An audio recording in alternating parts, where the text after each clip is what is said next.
It's 10 o'clock. Do you know where your shipment is?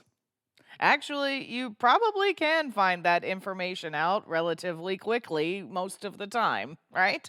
In the old days, you just kind of had to guess and hope you'd be home. Now, locationing services are commonplace for a wide variety of applications. But how would you go about determining which locationing technology would be a good fit for your next design? Is Wi Fi the best choice? Maybe cellular? What about GPS? Well, folks, we're here to answer all of these questions and more. Hi, I'm Amelia Dalton, host of Chalk Talk. Location services enable businesses to gather valuable location data and deliver enhanced user experiences through the determination of a device's geographical location, leveraging specific hardware, software, and cloud services. In this episode of Chalk Talk, Finn Boetius from Nordic Semiconductor and I explore the benefits of location services, the challenges that Wi Fi based solutions can solve in this arena, and how you can take advantage of Nordic Semiconductor's chip to cloud locationing expertise for your next design. And before we get started, don't forget to click that link. There you can find even more information about this topic from Nordic Semiconductor. Hi, Finn. Thank you so much for joining me. Hi, Amelia. Very glad to be here. So, Finn, we're talking about Wi Fi locationing and Nordic's chip to cloud solution. But before we dig into the details, Nordic Semiconductor has been a leader in the IoT space for a long time, right? Yes. So we are mostly known for our Bluetooth technologies, where we are the market leader. In general, Nordic Semiconductor is a fabless Norwegian semiconductor company. We are about 1,400 employees, headquartered in Trondheim, but we are all over the world. Other than Bluetooth at this point, we do a lot more than that. Today, we are going to go a bit more into cellular, Wi-Fi, and cloud. So when you want to look at our product portfolio, here on the left side, we see multi-protocol. These are the Bluetooth SoCs that we sell, but they also have other technologies integrated. So most of them, for example, also support Thread, Zigbee, and NFC. This also makes them capable, for example, some of them run Meta. You can run Amazon Sidewalk on this, or applications like Apple Find My, what you can see here. Underneath, you also see range extenders. So if you want to, for example, go up to 20 dBm, if you, for some reason, want a couple kilometers of Bluetooth range, that is also possible. On Wi-Fi, we have our NF70 series. That's what we're going to go a bit more into today.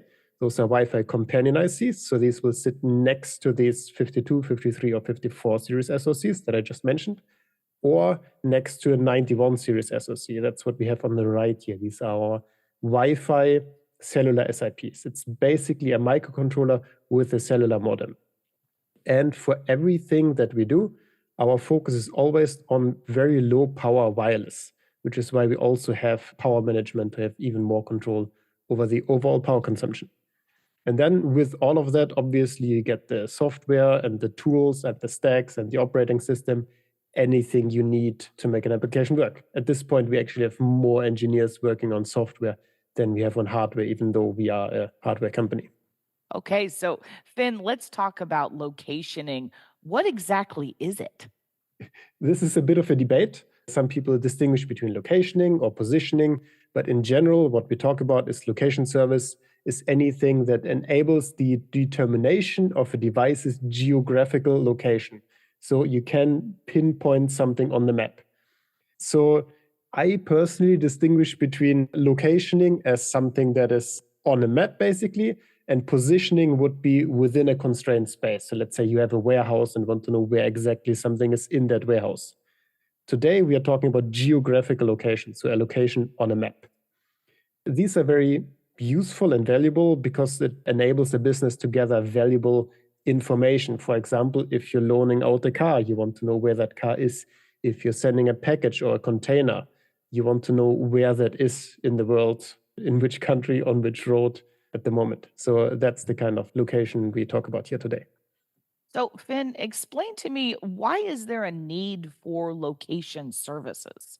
Yeah, I've gone a bit into this before, but you have a lot of situations where you want to know where is my device or where is that asset that I want to know the location of.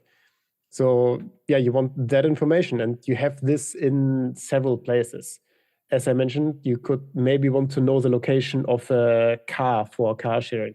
You maybe want to track some medical shipments that are being sent, and you maybe even want to have some extra data. Is it still cooled enough? Has the container been flipped or not? You might even want to track a person. Let's say I'm going out to run. I have my smartwatch on and I want to know which route I'm running. That is also something I can track using locationing things. And then even point of sale, for example, you want to track where some payments are being made, or let's say fleet management, which can be cars, or it can even be like you're managing power tools that you're loaning out. So it has lots of applications. That makes sense. So, what defines a good locationing solution? This depends a bit on what you want to do. But as I mentioned at the very start, is what we always focus on at Nordic is we want to be low power and wireless. So our main focus with basically everything that we do is we want to be very, very power efficient. So a good locationing solution will be power efficient because usually if you want to track something, it means it's moving, which means it can't be mains connected, so it has a battery. If you use less power, it's going to have a longer battery life. You want to have a fast method of figuring out the location.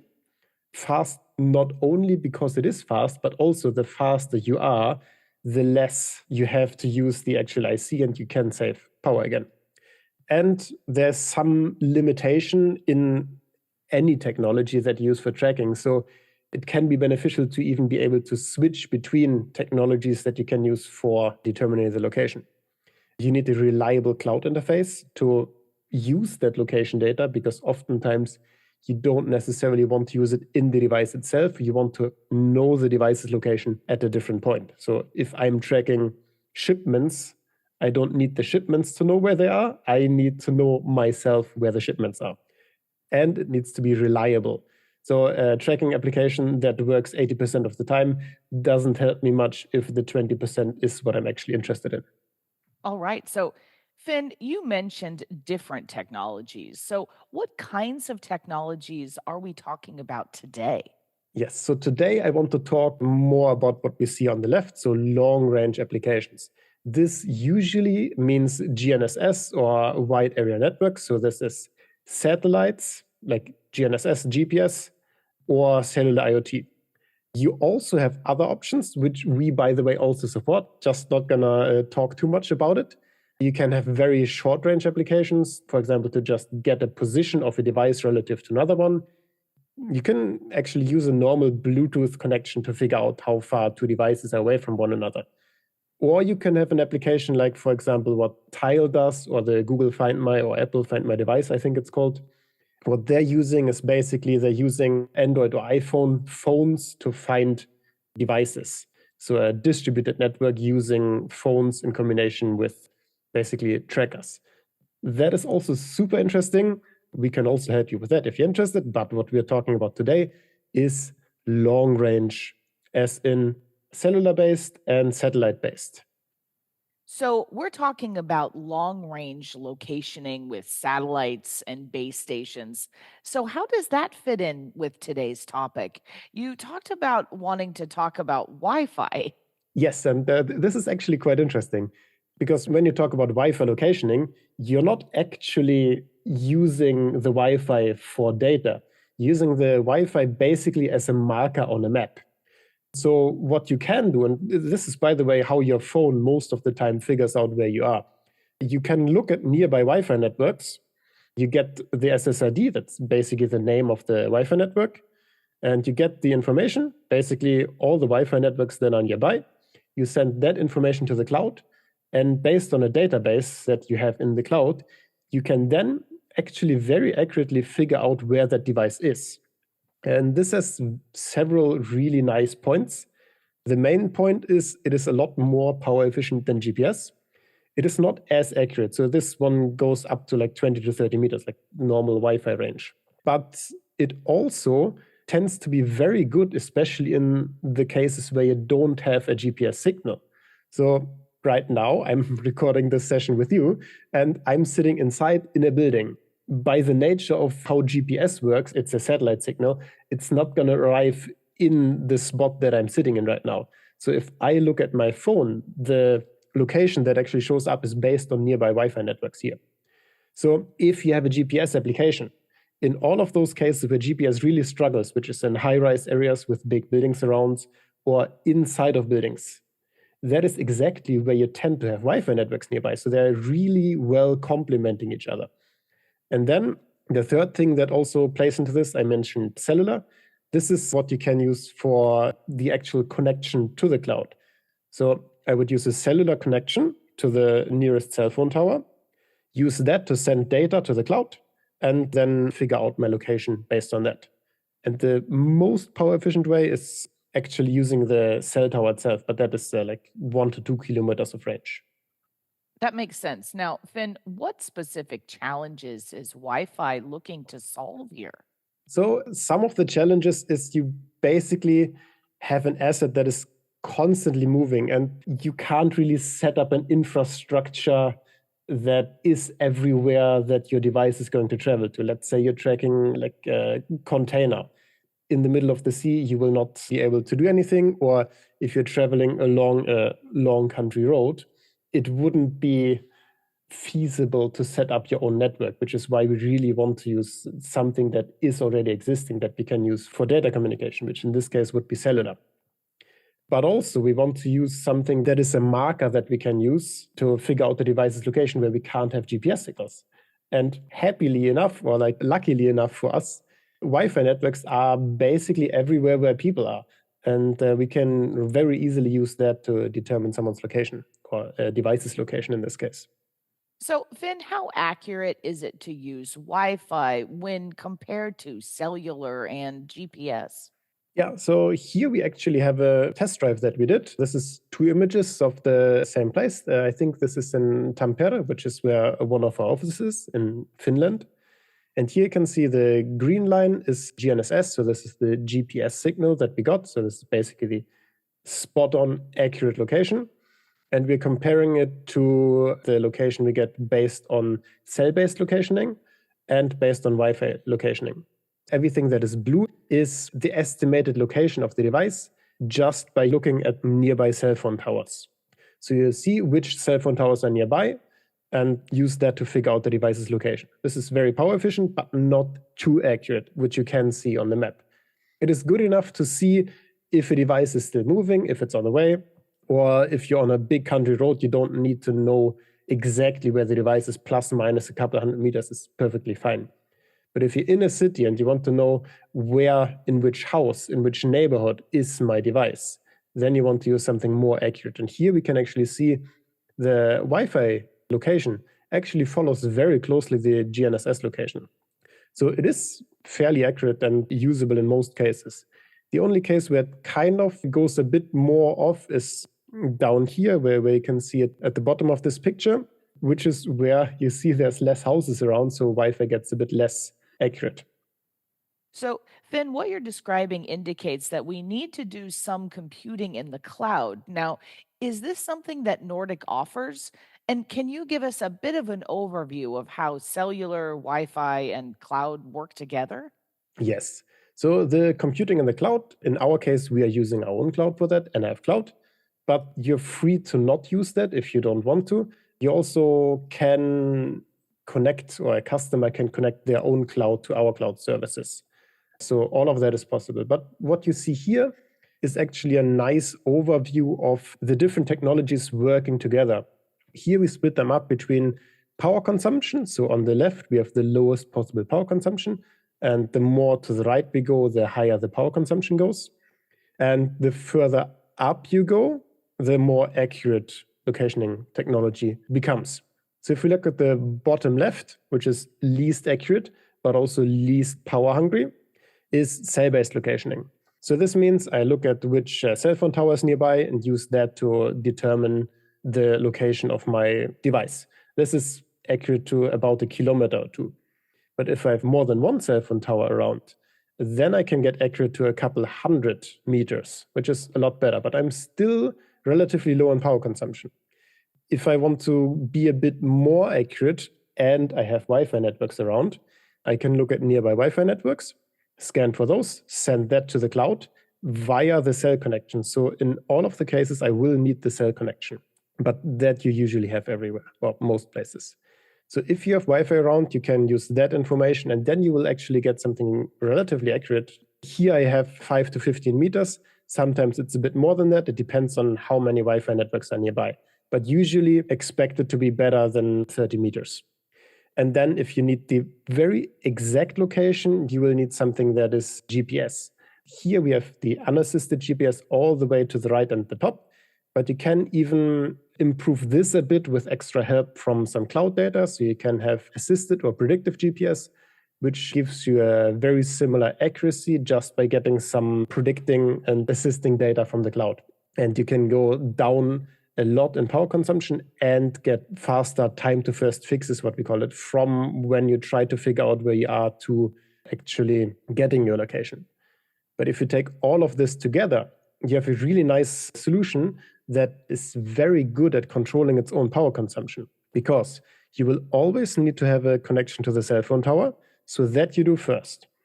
And if you know you just need a very rough location, that is enough to just have a very simple connection to the cloud. And the cloud, based on the cell phone tower that you use to talk to it, already knows where the device is. And then the locationing is already done. And you can shut off very quickly and use very little power. If you know you need a more accurate location, what the device can do is scan for Wi-Fi networks.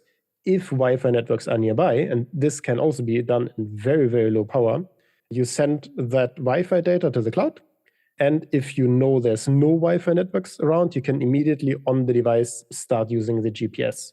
So this has a really nice workflow that you can have in one application. Okay, so Finn, cellular consumes less power than GPS and Wi Fi is somewhere in the middle. But what does that mean for an end device? How much longer will my battery last if I use Wi Fi instead of GPS? So we have an explanation here. This is based on a device that's running on a, I think, 650 milliamp battery. Let's say you want to use only assisted GPS or predictive GPS. Then you have basically spot on accurate locationing solution. But your battery life will be about a year. This also depends on how often you do it, but we are just assuming you're doing it several times a day and a reasonable amount, not like twice a minute. If you do the same thing for Wi-Fi based locationing, so with scanning for Wi-Fi networks, the same device with the same battery and very, very similar hardware will have 7 to 13 years of battery life on the same battery. This will be accurate enough to tell you basically which house or which city block the device is in. So like think 30 meters. And if you then just use cell phone towers to determine the location, you will get up to 14 or even 15 years if you just do single cell locationing. So, Finn, can you walk me through the process of how you go from scanning for Wi Fi networks to having devices' location? So let's say you have a device that has NRF91 series and the NRF70 series in it. So you have cellular, you have GPS, and you have Wi-Fi. What you would do is this device scans for nearby Wi-Fi networks, and you get some basic information. And it's actually just what's here. So you get the MAC address, that's a string. You get the SSID, that's basically the name of your Wi-Fi network. You get a signal strength, and you get the frequency that this Wi-Fi network runs on. Then this device will connect to a cellular network to send that information to the cloud. And in the cloud, we have several different Wi-Fi maps, basically. So that's what we have here as Wi-Fi database. And these we can use to feed the Wi-Fi location or the Wi-Fi data that you just gave us and send back a response that gives you latitude, longitude, and an uncertainty. In this case that we have here, the uncertainty would be 30 meters. So you get the location plus minus 30 meters where we expect the device to be. And this is, as it mentions here, very power friendly. It's a very, very fast method. It's reasonably accurate, and it even works indoors.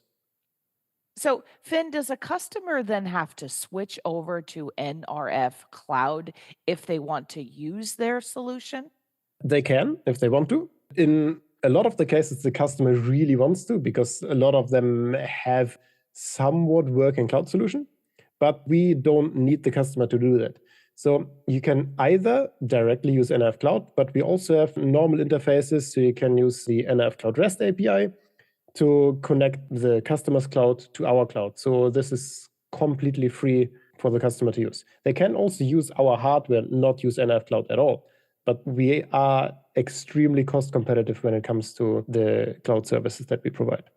Excellent. Okay, so let's talk about the benefits that Nordic Semiconductor brings to the table here. So in this case, what our usual benefits for basically anything you want to do with Nordic is we have really high class hardware that's been in the market and market leading for a long, long time. We have a really good tool chain, which is a comprehensive SDK. We have all the hardware and software samples. And one very important thing, especially when it comes to an application like SSID-based Wi-Fi locationing, is our SDK is one SDK. Usually you have cases where somebody might have one SDK for Bluetooth, they might have one SDK for cellular, they might have one SDK for Wi-Fi. And if you want to use several of them, you have to combine them somehow. In our NF Connect SDK, we have all of that combined. And we even handle IP-based communication. So let's say Wi-Fi and cloud services, we even handle that internally the same way. So there's a really big benefit of having a unified SDK, especially when it comes to applications like this. Then we have actually world-class support. So we have about 50 application engineers on DevZone that work full-time just to support our customers in their products or in their projects.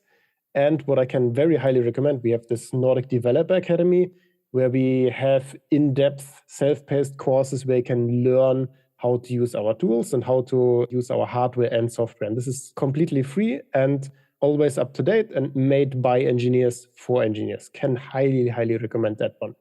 But then also on the NRF cloud side, we have an NRF cloud that works protocol agnostic, and it offers not just locationing, it also offers features like firmware over the air update, secure identity, or even device management. And the really big benefit here that isn't actually on any slide is if you have this solution, you get everything from Nordic. So you don't have problems where, let's say, the Wi-Fi doesn't work properly or the locationing doesn't work properly, and one of the suppliers blames the other one. So you don't have to have a Wi-Fi chip that maybe doesn't work with your cellular modem, that doesn't work with your host processor, or it doesn't work well with the cloud. Or if you run into a problem, who's going to do the support? Do you ask the person you got the microcontroller from? Do you ask the supplier that's doing your cloud solution? So all of these problems you don't have because for us, everything comes out of one hand and you can just go to DevZone, get support from one of our application engineer, and they will be able to help you no matter what.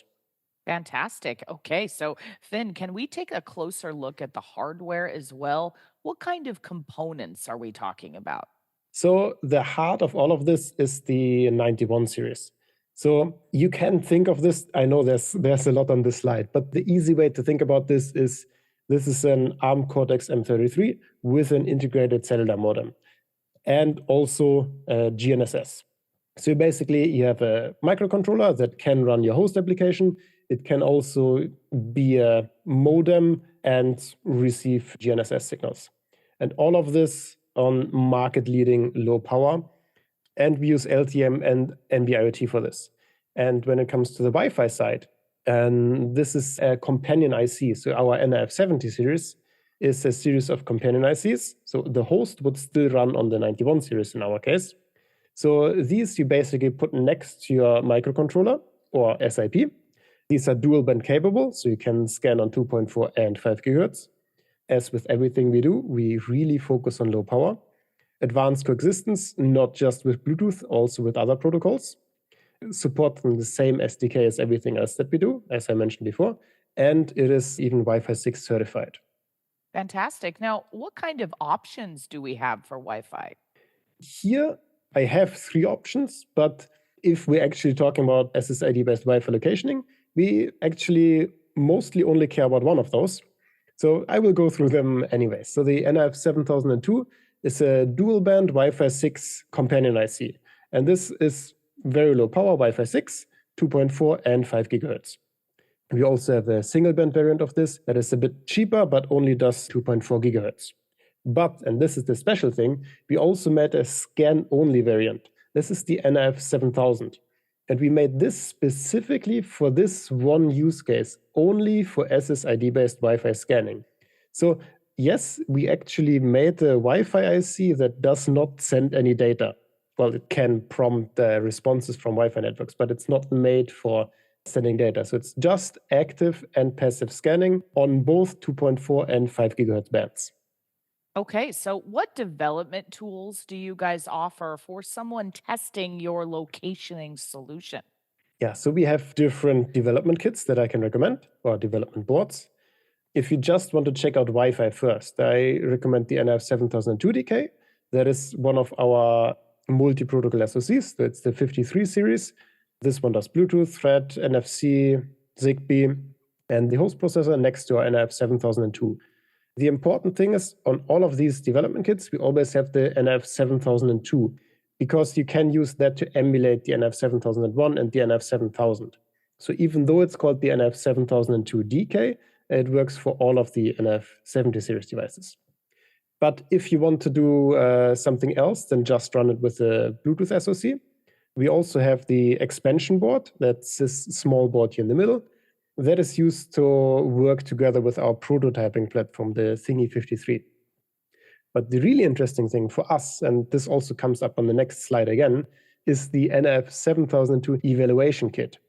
This one basically just has the NF7002 on it in a form factor of an Arduino Shield and has an extra antenna and the matching network on it. So this you can use to add onto other kits. So if we switch over to the next slide here, we will see the NF7002EK on top of the NF9160DK. So this combination is exactly what you want for SSID-based Wi-Fi locationing. So the SIP on here does cellular and GNSS, and then you add the NF7002 for Wi-Fi. And there's also an application that you can use to test exactly what I told you. So we have this asset tracker V2 application that I highly recommend checking out if you're interested in asset tracking. Okay, so Finn, how does your solution compare to other vendors that supply these Wi-Fi maps? Yeah, this is a really interesting question because at the moment I can confidently say we are exactly as good or better than our other vendors of this solution, which mostly relies on us using different vendors. So what actually happens behind the scenes is if NF Cloud gets these location data, we are accessing different Wi-Fi map vendors, comparing their results and sending the best of those results back to you. So in most of the cases, you will get exactly the same or better locationing data. And this varies from location to location. So we, in testing, figured out that there's not one location vendor that has the best location data everywhere, which is why we use different ones, compare the results in NF Cloud, and only send the best one back to you. Fantastic. Well, before I let you go, Finn, can you recap your main points for me? Yes. So the main point to keep in mind is if you want to do SSID-based Wi-Fi locationing, we have the best solution for it. We have our NF91 series SIPs. These are globally certified. They work in basically every region on 5G. This whole solution is optimized for minimum power consumption, so you can get years of battery life on a reasonably sized battery.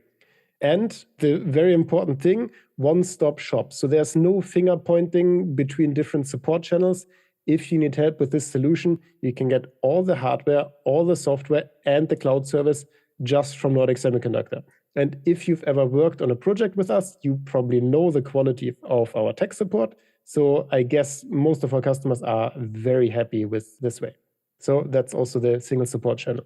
Probably the biggest advantage of going with Nordic. All right. Well, Finn, I think that's all I have time for today. Thank you so much for joining me. Thanks for having me. And before we go, you didn't forget to click that link, did you? There you can find even more information about this topic from Nordic Semiconductor. For Chalk Talks, I'm Amelia Dalton from eejournal.com. For more Chalk Talks, head on over to the Chalk Talk section of EE Journal. You can't miss it, it's right across the top. Or head on over to YouTube, youtube.com/EE Journal.